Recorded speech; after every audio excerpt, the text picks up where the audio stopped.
Welcome to the Clear to Close podcast with your host, local mortgage expert Ryan Bolton. Ryan has the questions and answers, tips and tricks, do's and don'ts, and expert guests to explain all the steps needed to buy or sell real estate. And now it's time for the Clear to Close podcast. Hey everyone, Ryan Bolton here. I am a mortgage nerd. Today on the Clear to Close podcast, we've got a special guest, Jared Plewe with Infinity Title. We've got the first quarter of 2024 in the books, so I thought it'd be good to just kind of recap what we're seeing as trends, how they line up with projections, and just kind of what we've seen after the end of 2023, and just kind of what we might see happening in the future. So we got some charts to go through, and really appreciate Jared. Again, he's with Infinity Title, so if you're in Utah and you need title work done, if you're purchasing a home, refinancing, I highly recommend Jared. Used you for, how many years now? It's been a long time, almost when I first moved here in 2005. I think I met you within the first year of moving to St. George. And 20 years. And this isn't a promo video. You're not paying me to do any of this. There's no paid sponsorships, but I found he's one of the best closers in town. Their team is really good. The only interaction a client ever really has is at that closing table. All the other work is between you and me and the agent. You know, they never really see the title company till the very end. And all they see is you sitting there with a stack of papers like that thick. Yeah. And you just have a calming influence. You go through it slowly. I really appreciate how well you are at closing. So, well, thank you. I appreciate that. Giving you a little shout out. And that's one of the things I judge most title companies on is that interaction with the client. Because you guys all get the paperwork in a relatively quick time. The pricing, the fees are all pretty close. There's never a huge difference, but that interaction with the client is that's where the rubber meets the road, so to speak. And that's the only interaction they ever have with you is at that closing table. So anyway, just really appreciate Jared for his expertise and just how professional he is and really good with my clients and every client I've ever heard you use. So let's go through a couple charts here. Number one, I want to talk about mortgage interest rates. So this chart you can see is pretty level. We had rates kind of peak in October around the 20th at 8.03%. They bottomed out about February to 6.63%, and now we're about 7% is where we're seeing it. Now, certain loan programs are going to be higher or lower. This is kind of an average of the market, what people are actually getting as interest rates. So just like car financing or anything else, everybody advertises their lowest possible rate, but most people don't get that rate. You know, that requires huge money down, time on the job, credit scores to get that very, very low rate. But this kind of shows you the overall average in the market and just how it's kind of been this way for a while and probably will be for a while. The Fed's really not changing rates. It's kind of the new normal, and it has been that way most of the first quarter of the year. So we're seeing rates kind of more pressure to just stay where they're at. We're not seeing a lot of pressure for rates to get better or worse. It's like every report I see should make rates better, and the next one I see should make rates worse. There's just kind of a wait-and-see pattern, especially with what the Feds are going to do and what inflation numbers are going to do. But that kind of gives you an indication this is the new normal. And really, if you look at the 70-year average of mortgage rates, we're still below a 70-year average. Now, if you look at the last 10 years, we're well above that. Sure. But if you look at the history of mortgage rates, something in the sixes is very, very normal. In fact, it's low in most of those years. Yeah. It's funny because friends and family, the question I get more than anything is, what are rates at? And to be honest with you, like most of my family and friends think I do mortgages. Yeah. One of the common misconceptions in the business. No, I do title. Yeah. Oh, okay. I don't care about that. I have people that say that I'm a real estate agent. I have that a lot. Oh, you do something with real estate, you sell real estate, and I always have to correct. No, I do the financing part of things. So I do some fix and flip. So I have my own properties that I rent and stuff like that. So that's why they kind of get it mixed up. But yeah, we're all kind of just lumped into real estate, it seems like. Yeah. And they ask me what rates are, and I'm like, well, I can tell you what rates were a month ago, because when I do the closing, I'm seeing it, a month after it's been locked in, or 2 weeks to a month after it's been locked in. So, and I'm seeing it, but like you're saying, the closings that I'm doing now, it's all over the place. Like some are around like 7%, some I've seen some under 6%. But I don't know the backstory. I don't know how they got to that rate. I mean, I see, some of them are paying points to buy it down and different loan programs and things like that. And so I try to piece it together. But I don't really, on my end, doing the actual closing, I'm not seeing a lot of trending happening. It's just like kind of up and down, kind of stagnant for the most part. And so much is based on points. I mean, points have become much more common on loans because the cost to get the rates and stuff like that have changed so much. And what you're seeing is you're really seeing these small jumps for a little more points and then a big jump to the next tier. So yeah, it's just kind of how the yield curves are working right now, are just all over the place. Yeah, and we were seeing a lot of temporary buy downs. The 2-1 buy down where they buy their rate down for the first year or two. And we were seeing a lot of that last year. I haven't seen much of it lately. Right. A lot of it's just they're just paying points and just doing a permanent buy down. Right. That's what I'm seeing. And I think a lot of it comes down to how long they think they're going to keep that loan. And a lot of people have a consensus. We may see rates better in 26, maybe after the election, 27, and maybe they don't even plan on keeping the home that long. So you're starting to see there's been a little bit more the new normal. You know, everybody was getting used to rates being so much higher, so they're buying it down to get kind of that rate they wanted. Now we're just realizing this is just kind of where rates are, and this is what we're going to just ride out until then. But I've often said the rate on a mortgage, even at 8%, is better than a rate on a rental property. Well, you know, it's 100% when you're renting kind of thing. So it is just the new normal. And I think it's still better to see, okay, maybe you can afford $2,500 a month. Well, before that bought a lot more. Maybe now it buys less, but it's still something out there that may work to at least get you into the home and just stop paying rent or start gaining appreciation and just be ready for either upgrading down the road maybe a little bit sooner or just riding out that home that much longer. But it is something where you're getting people off the fence a little bit more, realizing, okay, we're not going to see rates maybe drop down as quickly as we thought. This is the new normal. Let's see what's out there at this particular price range. Yeah, I think lending guidelines are such that your lender's not going to allow you to get into a loan that you can't afford. Right. I mean, so it's worth the risk. Like if you can afford paying a mortgage on whatever that house might be, a mobile home, a condo, a single family, whatever it is, like it's worth the risk of, you know, if you can qualify, do it. Like go for it. Right. And like I said, the $2,500 payment you can afford just affords less than it did before, but it doesn't mean it completely eliminates the ability to buy. And I'm seeing even the news and forums and stuff like that. There's the when you mention mortgages or buying a home, everybody's like, don't do it, horrible time, wait for the crash, wait for this and that. That has gone down so dramatically because the crash didn't happen in 2022, 2023, and even 2024. There's more of an uptick in outlook than there was just doom and gloom, especially through 2023. And we're even seeing in January, we saw applications for mortgages rise by 9% year over year. And even in March, we saw the biggest increase year over year, almost 10% increase in just people even applying for mortgage loans again, just to see what's ready. The spring buying season's coming up, summer's coming up. So you always have a little bit of an influx of people moving during the holidays or during the summer months. And we even see that in St. George, even though it's a very warm climate. When kids get out of school, that's when they start maybe moving to a different district. They can retire now, empty nesters. There's always more movement during the summer months than there is in the winter. Even in a place that's more of a snowbird, kind of a winter destination, there's always an uptick in June. Right. So you're already seeing the pump kind of getting primed a little bit with people starting to see what's available today. Right. Yep. Right. Yep, totally. So let's go to the next slide here. We got some great slides to kind of back up what happened the first quarter. That's kind of what we're reviewing is just what happened the first quarter here in Washington County. So let's look at the next slide. So we're looking at foreclosures and notice of defaults here. So you can see that there has been an increase. If you look at that highlighted area, I mean, in foreclosures, 78% more this year versus last year. And with NODs, 44% more. If you look at just that percentage, that's like, oh my gosh, 78% increase. That's huge, which that's a high percentage. But when we're talking about going from 3 per month to 5 per month, it's like, it's really not that big of a deal. And it's funny how that headline can hit you. Foreclosures are up 80%, almost nearly 80%. You're like, holy cow, but it's up 2. Yeah, it's up 2.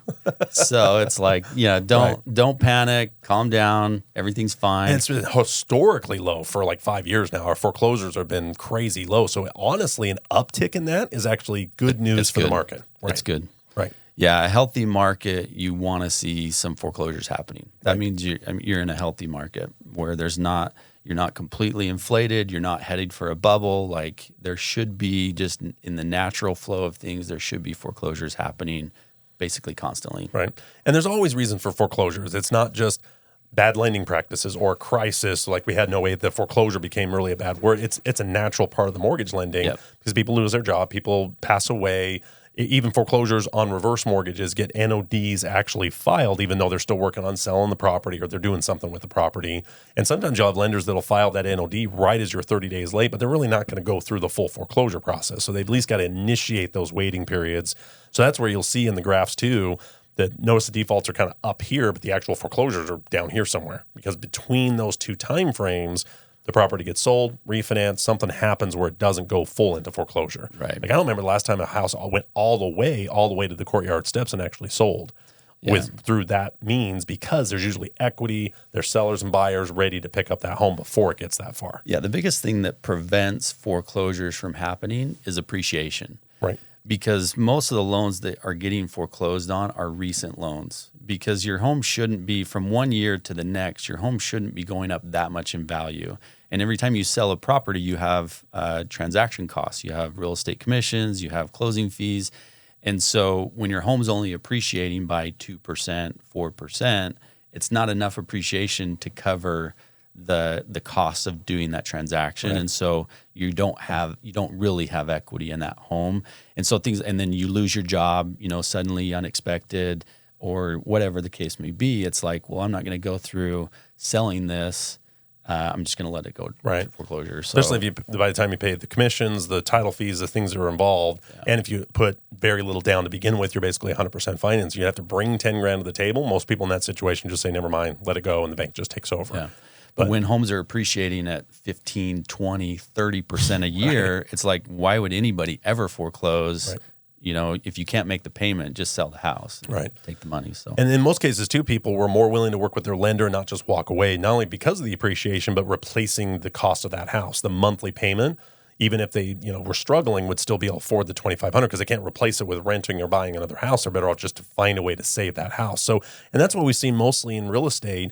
And why the 2008 bubble was such a surprise and why so many people never thought it would happen is because people will miss their car payment, their Visa payment, their other payments first before the house, because it's harder to replace the house payment with a rental or something cheaper, or going from owning a home back into the rental pool, especially if it's a payment that's more affordable than even rents.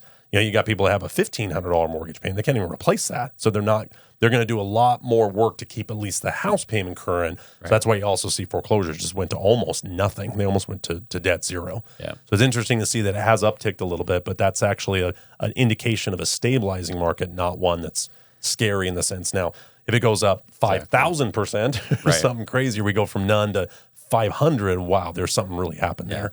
But like you said, most people don't have to, they can just sell it. They can just go right to selling the property. And that percentage increase, it was at 78% with foreclosures. That percentage should diminish over time. So as those numbers get higher, hopefully that percentage is going down. Right, that makes sense. Because if it goes up, jumps up to 5 and it stays at 5, then there's no percentage increase, even though the same number of homes are being foreclosed. Okay, great. Is that it on that slide, or is there any other things you want to point out on that? Okay. No, I mean, the only other thing is just, and it's an overall kind of takeaway, is that if you compare it to the monthly average over the last 30 years or any period of time, foreclosures and NODs are way down. So again, over a 30-year average, it's 80% of normal. Is that what that's saying there? No, it's down 8%, so it's 20% of normal. Oh, gotcha. Okay. Yeah. Okay. Yeah. Okay. And NOD 65% down, so 65 35% over that time frame. That's incredible. That's so basically zero. I mean, it almost is mathematically zero. In a real sense, it's almost zero. Yeah. Right. Okay. Yeah. Let's go to slide number 3, I believe. Here we go. Okay. So again, just comparing quarter 1, 2023 to quarter 1, 2024. These are number of transactions in Washington County, so sales and loans. And loans, just keep in mind that can be a purchase loan or a refinance loan. I didn't break it down, but I mean, refis are still pretty much non-existent, right? I think they're down to 11% of the overall market when it was like 99%. I mean, there was a 2-year period where it was all refinances, and I'm still looking at where is 11% even coming from? Yeah. Unless it is something where you've got what I see probably the only refinance section right now is maybe divorces or something where they're getting rid of some partner. Somebody else is on the loan, they have to take them off. Yeah, because it really isn't a rate. Even that, debt consolidation has been hard, or possibly that could be even refinancing of second mortgages or getting other types of debt. But yeah, refinance is probably as low as they've been in my entire career. Yeah. And a lot of that's because people already have their 3 or 4% rate. It's pretty tough to go into the 6s unless you have to for divorce, or you have to because of way other debts, or just have a lot of equity or something that you want to tap into. That refinances, I've never seen them as low. Like the request for applications for refinances are as low as they've been. Yeah.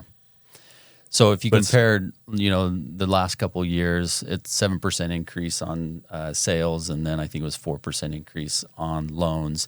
But again, if you compare it, I think on that one I compared it over a 10-year period, and we're still quite a bit below. Right. Jump back to that slide one more time. I wanted to look at one other number on there. Okay. So we've got 877 transactions. This was last year. The last quarter. In the first quarter of last 2023. year. Okay. Yeah. So we do see an increase in both, but pretty much just status quo. It's been that way for quite a while. So I want to look at that kind of change. And then you can see, over the last 10 years, we're closer to 1,000. So it's definitely low from what we were, but it's not like it's plummeting. It's not like we're seeing a crash or a bubble bursting or something. It's really just back to kind of more of a normal market. Yeah, I think if we compare it to another year in the past, as far as number of transactions go, I think we're close to like 2017. So whatever volume we were doing in 2017, we're back to that volume. That's interesting. That's about 10 years after the 08 stuff. So now, it's like a mini correction in a way. I mean, that's really what the market's trying to do is trying to balance these things instead of having to be just a crash and a roller coaster kind of thing. And I think that's what most of the policies were designed to do. Maybe there's always conversation whether they acted too late or too early, but it seems like they have done what they did to be able to just make sure it's a softer landing. Yeah. And it really just shows how the supply and demand is still a bigger issue than bad lending practices of 08 or overinflated properties or just bad loans out there. They're just propping up a bad market. Yeah. All that's been flushed out. Ability to repay, some of the regulations, like you even said, they don't let you get in a home you can't afford. Yeah. There isn't loan programs you can just say, I make $10,000 a month. Yep. There just isn't those programs anymore, especially the high loan to values. If there is programs that allow for stated income or limited doc, but they're back to what they were before. There are make sense deals with money down, credit scores, other things to offset that. Where the problem was that they kind of combined the worst part of the mortgage industry and also added to 100% financing. Yeah. So I think that's where you're seeing that the market has been much more stable since 08. Yeah. Absolutely. The beautiful thing about that is, we talk about the volume of transactions being comparable to 2017, which was 7 years ago. The beautiful thing of that is that the values for those of us that own property, it's beautiful in Washington County. It's that the values are not back to the 2017 level. So our values are quite a bit higher now than they were back then. So we're experiencing this correction without the consequence of home values going way down. Good point. Just supply and demand again. Right. Supply and demand. And speaking of supply and demand, let's talk about how do we fit the supply and demand. And that's where we're going to talk about building permits. So let's go to the next slide. This is going to talk about the building permits in Washington County. And this is really crucial because this is the inventory that's being added, because we're not seeing a lot of existing homes hitting the market because of the reasons we talked about. They have a lower rate, lower payment. They can't really replace their home and upgrade without kind of a double whammy. But you're starting to see building permits change a little bit, and you're seeing builders get a little more confident that the rates have kind of leveled off, or that's kind of the price point. I have seen the price point go down a little bit with new builds, which is nice because the labor costs and some of those things and supply costs have come down a little bit. Land costs have come down a little bit, but you're definitely starting to see a little more confidence on the builder side. So let's review this one here. Absolutely. So this is the 5 cities basically that make up the St. George, greater St. George area, I guess you could say. So, in each of those cities, with the exception of Ivins, there was an increase in building permits from quarter 1 of last year to quarter 1 this year. The biggest increase there you can see is Hurricane, but skipping down to the bottom, comparing it over the last 10 years, all of the cities have gone down considerably if we're looking at averages, with the exception of Washington. Yeah, 24% increase over 10 years. So that's an indication that Washington is the lion's share of the growth that's happening in Washington County. Washington, above the other cities, is kind of growing at a better rate or a greater rate than the other cities. It's interesting to see Ivins kind of be that slower area. And it's probably a Black Desert Resort. They're taking all the construction, all the wood that they can deliver to Ivins. It's all going to Black Desert. They're building this massive resort out there on the golf course. I haven't seen that size and scale of a project in Washington County since maybe even the convention center. That's the biggest in Utah, isn't it? It's got to be. I mean, they've got maybe something up in Provo or Salt Lake or something like that. It's big. But for Washington County, I don't think there's a bigger, especially if you count just the acreage, because you got a golf course thrown in there, but the resort and just that whole thing out there, the condos, the resorts, the townhomes, everything they're building for that is just amazing. Yeah. And I think that's in October this year, the PGA Tour and the LPGA, same venue, for the first time, I think, in Utah's history, and this is the first time the PGA has been back in like 60 years or something like that. I think they had other events. They have a senior event, I think, at Thanksgiving Point, but I don't know if it's part of their normal tour. It's more of it's more of a different type of off-tour, off-week kind of thing. So it's big news. Ironmans, all the things that kind of put in St. George on the map. I tell you, I've been out to Black Desert. It's an amazing golf course. And once they get the cameras out there, the drones, and just some of the stuff they've been able to do with the red rock in the background, all that Black Desert. It's unreal. It's unreal. It really is quite unreal. Yeah. There's hum and hawing about the golf course. There's some saying the pros are just going to tear it up. A lot of blind shots kind of off the tee, but after that it opens up. But Weisskopf is one of the last courses he did. I think it was actually his last course before he passed away. And so there's really going to be a really cool event in October. Yeah. So they're just pumping that project to get it done by then. So I think that's probably why Ivan's permits are down, is they can't even issue anymore because they ran out of wood. Yeah, Black Desert is an amazing thing that's happening out there. And for someone that is from St. George, I grew up here, been here basically my entire life. Admittedly, I'm very small-minded. And so when we experience appreciation like we do, and we experience projects like Black Desert, even the project where my office is, which is a multi-family mixed-use project, and they built it, and it was big, and I was like, that's too big for St. George. Like, that's just too big. Yeah. We can't handle that. Right. And they were rented out in a couple of months, and it's like and with appreciation, I'm thinking to myself, like, the prices have got to come down. It's too expensive. We can't afford it. It's going to come down.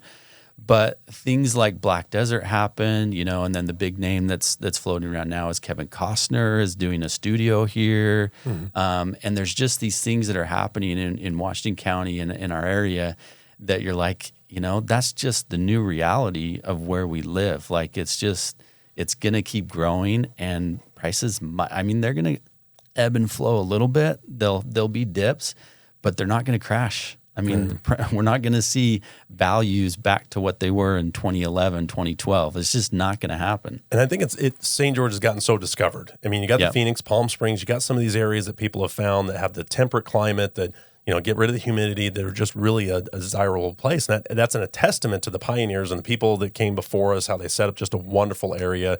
And there's still people that don't know about southern Utah. They hear Utah, they may know of Salt Lake, they may know of skiing, winter, snow, that type of stuff. But the more and more, Zion National Park has just gone ballistic. I see reports it's like fourth and fifth most visited park in the country. You're talking right there with Yellowstone, Yosemite. You're talking about some of the biggest parks in the country, and Zion right there. Yeah. You got Lake Powell right there. You got the north rim of the Grand Canyon is all kind of right here in this corridor. And the more and more you get Ironmans, World Senior Games, and now you're getting PGA Tour. Nowhere else in the state got a PGA Tour event. Of the whole entire state they could pick, they got crazy. Southern Utah. And I think it's going to be a testament to what this area does and its beauty and its allure. And there's going to be growing pains with it. There's going to be stuff that you're going to have people that have been here a whole life and just seen this place blow up, and the other people that come in because of it, like I did in 2005. But even the time I've been here, I've been blown away at how much it's grown. Like, we were playing golf the other day at Green Spring Golf Course, and number 8 tee box, you're kind of up high, and you can just look out towards the airport. And that there wasn't anything out there, for the most part. Now it's like, holy cow. Yeah, and that's not even the end of where it can go. It can wrap around Sand Hollow. That whole bottom corridor of Washington County is, I think, where a lot of that growth is going to end up. Yeah. But it's interesting to see this first quarter that we're starting to see a little bit of more of a status quo, maybe a little bit of a rebound to what we're seeing, but supply and demand is still a big issue. We're not building enough homes for the demand, so that's always going to keep those prices higher. Yeah, and comparing it back to the rates where we started, we haven't seen rates improve a whole lot, and so it's like you're saying, like, we're seeing, number of transactions going up, building permits are going up, not a ton, but they're going up. It's not because rates are coming down. It's just like you said, people are realizing this is just how it is, and I got to jump in. I got to go for it. So, and that's what I think too. I think it's more, okay, this is where we're at. It's not anymore, well, it jumped up, it's got to come down. There's always a thought, whether it's stock, bond, whatever it is, if something jumps up really high, there's always a thought, well, it's got to come back down. And we did, because we hit 8. We're hitting 8. Now we're kind of in that 6s. I think we're more of a wait and see kind of pattern. Yeah. And I think you're going to see that people are just realizing, okay, this is what the new normal is. I'm not going to wait for the rate to hit 5 and miss out on the price of the home being $400 when it's going to be 6 by the time I get there, right? Or more, or whatever the price of the home is going to be. Yeah. And and that's what you want the market to be, more stable. And that's really what you're starting to see is these numbers. But I think it's an incredibly discovered place to live. It's one of the best places I've ever lived in the whole country. I just love Southern Utah. Yeah. So it's good to see that we're starting to see a little better numbers, but it still is. We still have more supply than demand, and that's always going to be what's going to dictate price more than interest rates. Yeah. And even if rates and here's the thing, if rates do dip with our current supply level, you think prices go down? No. In fact, what it'll do is if rates do drop and the supply is not going up more, then everything that's left over is just going to get gobbled up. Yeah. So appreciate Jared Infinity Title, and love having these conversations with you. Love you coming on the show. We're going to try to do this each quarter, do an update on what happened in Washington County with interest rates, permits, NODs, that kind of thing, and just see how they do. One quick prediction. What do you think is going to happen? Do you think we're going to continue a slight increase this year, or what do you think? I think so. You know, I would be surprised if we see 5% rates this year. I would say it's going to be next year. So I think just a steady increase this year is what I think. Well, great. Check out my website, ryanbolton.com. Like and subscribe to our YouTube channel. And that's a wrap. See you next time. This has been the Clear to Close podcast. Please submit your comments, questions, and topics for future episodes to cleartoclosepod@gmail.com. That's clear, the number 2, closepod@gmail.com or ryanbolton.com. Please like, follow, and share. And until next time, this is the Clear to Close podcast. The views expressed in this podcast do not necessarily reflect those of Patriot Home Mortgage, Equal Housing Lender, NMLS number 299717. This has been a production from a podcast studio.